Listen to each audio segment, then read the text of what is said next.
పహల్గామ్ ఉగ్రదాడి తర్వాత 145 కోట్ల మంది భారతీయులు పీఓకే విలీన డిమాండ్ను ఉధృతం చేస్తున్నారు. ఇందుకు కారణం భారత్లోకి ఉగ్రవాదులు అక్కడి నుంచి జొరబట్టమే. సరిగ్గా ఇలాంటి సమయంలోనే పాకిస్తాన్ ప్రధాని భారత్పై పిచ్చి ప్రలాపనలు పేలాడు. తమది న్యూక్లియర్ పవర్ కంట్రీ అని, ఢిల్లీ నుంచి కశ్మీర్ వ్యాలీ వరకు విధ్వంసం సృష్టిస్తామని బెదిరింపులకు దిగాడు. ఫలితంగా పహల్గామ్ ఉగ్రదాడికి ప్రతీకారం పీఓకే నుంచే మొదలవ్వాలన్న డిమాండ్లు ఊపందుకున్నాయి. ఇంతకు అన్వరుల్ హక్ ఏ ధైర్యంతో భారత్పై బెదిరింపులకు దిగుతున్నాడు? పీఓకే విషయంలో భారత్ యాక్షన్ ఎలా ఉండబోతోంది? दो टोक अंदाज में कहना चाहता हूं, चाहे इसकी कीमत खून से देनी पड़े। तुम बलोचिस्तान में पाकिस्तानियों के खून से होली खेलोगे, इसकी कीमत तुम्हें दिल्ली से लेकर मकबूजा कश्मीर के अंदर तक अदा करनी पड़ेगी। और जो हिस्सा इसमें कश्मीरी मुजाहिदीन का है, इंशाअल्लाह ताला वो पहले भी अदा करते रहे और आप पूरी कुव्वत और पूरी जुर्रत से अदा करेंगे। तुमसे जो होता है कर लो। భారత్పై గొంతు చించుకుంటున్న ఇతడి పేరు అన్వరుల్ హక్. పాక్ ఆక్రమిత Kashmir PM.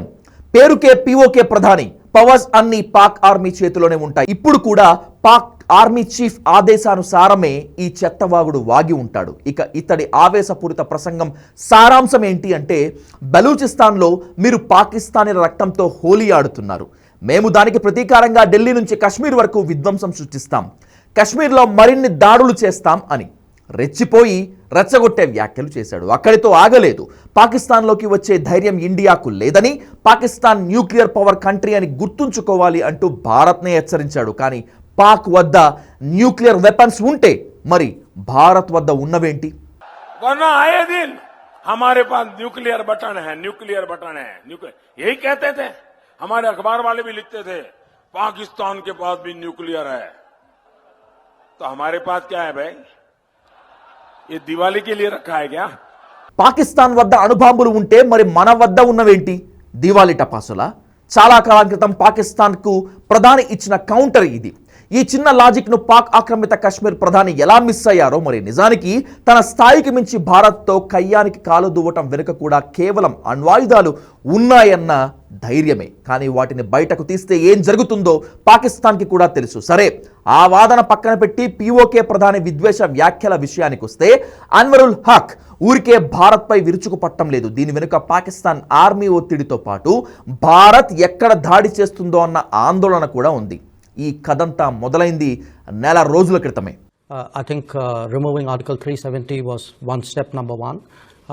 Then restoring growth and economic activity and social justice in Kashmir was step number 2. Holding elections, which were done with a very high turnout, was step number 3. I think the part we are waiting for is the return of the stolen part of Kashmir, which is on the under illegal Pakistani occupation. When that's done, I assure you, Kashmir solved. నెల రోజుల క్రితం విదేశాంగ మంత్రి జైశంకర్ బ్రిటన్లో పర్యటించారు. ఇప్పుడు Pakistani journalist Kashmir వివాదానికి full stop ఎప్పుడు పడుతుందని అడిగారు. ఈ ప్రశ్నకు జైశంకర్ ఇచ్చిన సమాధానమే ఇది. కశ్మీర్ సమస్య పరిష్కారం కావడానికి పాక్ ఆక్రమిత కశ్మీర్ భూభాగాలు తిరిగి తీసుకోవటమే మార్గమని క్లియర్ కట్ ఆన్సర్ ఇచ్చారు. కశ్మీర్ సమస్యను తమ ప్రభుత్వం చాలా వరకు పరిష్కరించిందన్నారు. పాక్ ఆక్రమిత కశ్మీర్ను కూడా తిరిగి తీసుకుంటామని చెప్పారు. ఇదే మాట ఈ ఏడాది ప్రారంభంలో రక్షణ మంత్రి రాజ్నాథ్ సింగ్ కూడా అన్నారు. यदि न हुआ होता तो शायद आतंकवादियों की घुसपैठ के रास्ते उसी समय बंद हो गए होते, मैं ऐसा मानता हूं। इसकी शुरुआत हमने जम्मू और कश्मीर से धारा 377 समाप्त करके की है। आज यहां हालात काफी हद तक बदले हैं, इस सच्चाई को सभी को स्वीकार करना पड़ेगा। जम्मू कश्मीर बिना पीओके के अधूरा है, भारत के माथे का मुकुट मणि है। वैसे भी पीओके पाकिस्तान के लिए एक फॉरेन टेरिटरी से अधिक कुछ नहीं है. ఓవైపు మంత్రుల వరుస ప్రకటనలు, మరోవైపు ఉగ్రదాడితో వేగంగా మారిపోతున్న పరిణామాలు, ఇంకోవైపు పాకిస్తాన్ ప్రభుత్వం సైన్యం నుంచి ఒత్తిళ్లు, బయటి ప్రపంచానికి పెద్దగా కనిపించని పీఓకే ప్రధాని కారు కూతల వెనుక ఉన్న రహస్యాలు ఇవే. నిజానికి పాక్ ఆక్రమిత కశ్మీర్ అనేది భారత్కు పెద్ద తలనొప్పిగా మారింది. భారత్లో జరిగే ఉగ్రవాద దాడులు, చొరబాట్లు దాడులకు కారణం పీఓకేనే. ఈ ప్రాంతం భారత్లో విలీనం అయితే చొరబాట్లు చాలా వరకు తగ్గిపోతాయని, అందుకే పీఓకేను విలీనం చేయటమే సమస్యకు పరిష్కారం అని మోదీ సర్కార్ భావిస్తోంది. దేశ విభజన అనంతరం 1947లో పాకిస్తాన్ ఆక్రమించుకున్న కశ్మీర్లో కొంత భూభాగమే పీఓకే. సంవిధాన పరంగా జమ్మూ కాశ్మీర్ రాష్ట్రం మొత్తం భారత్లో భాగమే. పీఓకేను తిరిగి స్వాధీనం చేసుకోవటమే లక్ష్యమని భారత పార్లమెంటు 1994లో ఏకగ్రీవంగా తీర్మానించింది కూడా. అయితే విలీనం అంత ఆషామాషి కాదు. పీఓకేను భారత్లో విలీనం చేయడానికి భారత్ ముందు 3 ఆప్షన్లు ఉన్నాయి. వీటిలో మొదటిది రాజకీయం, రెండవది దౌత్యపరంగా, మూడవది అంతర్జాతీయంగా పాకిస్తాన్పై ఒత్తిడి తెచ్చి దీన్ని భారత్కు తిరిగి అప్పగించే మార్గం. కానీ ఇది చాలా కష్టం. రెండో ఆప్షన్ ప్రజా ఉద్యమాల ద్వారా విలీనం చేసుకోవటం. పాక్ ఆక్రమిత కశ్మీర్లో నివసించే ప్రజలు పాక్ పాలనపై అసంతృప్తిగా ఉన్నారు.